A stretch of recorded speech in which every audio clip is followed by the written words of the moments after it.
पुणे मुंबईमध्ये जशी 2 दिवस विसर्जन मिरवणूक चालते तशी नाशिक शहरातही परवानगी मिळाली पाहिजे। भले रात्री 12 नंतर पारंपरिक वाद्य वाजवू किंवा रात्री मिरवणूक थांबवून सकाळी पुन्हा मिरवणूक सुरू करू, अशी मागणी सार्वजनिक गणेशोत्सव मंडळाच्या पदाधिकाऱ्यांनी केली। तर डीजे बाबत सर्वोच्च न्यायालयाच्या निर्देशांचे पालन करणे गरजेचे असून मंडळांनी सहकार्य करावे असे आवाहन पोलीस अधिकाऱ्यांनी केले आहे। पोलीस आयुक्तालयातर्फे पोलीस मुख्यालयातील भीष्मराज हॉलमध्ये शांतता समितीची बैठक आयोजित केली होती।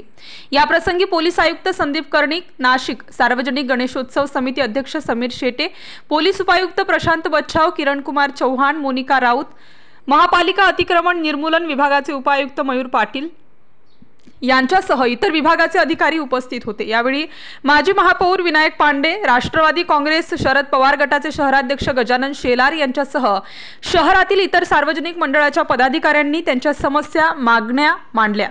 यात मूर्तींना आम्ही जागा उपलब्ध करून काळानुरूप देखाव्यांचे प्रमाण कमी व मोठ्या मूर्तीची संख्या वाढू लागली आहे, परंतु या मूर्ती वर्षभर कोठे ठेवायच्या असा प्रश्न अनेक मंडळांना पडतो। अशा मूर्ती ठेवण्याची व्यवस्था नसेल तर आम्ही जागा उपलब्ध करून देऊ अशी ग्वाही शेलार आणि शेटे यांनी दिली। या मूर्तींना पुन्हा रंगरंगोटी करून अन्य मंडळे त्यांची पुढील वर्षी प्रतिष्ठापना करू शकतात, अशा सूचनाही यावेळी मांडण्यात आली। पदाधिकाऱ्यांचे म्हणणे, गणेशोत्सवात बीडी भालेकर मैदानावर वाहनतळ नसावे, महावितरणने परवानगी प्रक्रिया सुलभ करावी, अतिक्रमणे तातडीने काढा, गणेश मंडळांना घरगुती विजेचे दर लावा, 2 दिवस मिरवणूक सुरू ठेवण्याची परवानगी द्या, खड्डे बुजवा, वाहतूक पोलिसांनी मंडळाच्या मंडपाकडे फेरफटका मारून वाहने उभी करणाऱ्यांना हटकावे, बंदोबस्तासाठी होमगार्डची संख्या वाढवावी, मौल्यवान गणपती असलेल्या मंडळांना सशस्त्र पोलीस बंदोबस्त पुरवावा, स्टेज छोटे ठेवण्याची सक्ती नको, 1.5-5 दिवसांच्या गणेश विसर्जन करणाऱ्यांच्या मूर्ती संकलनासाठी व्यवस्था करावी।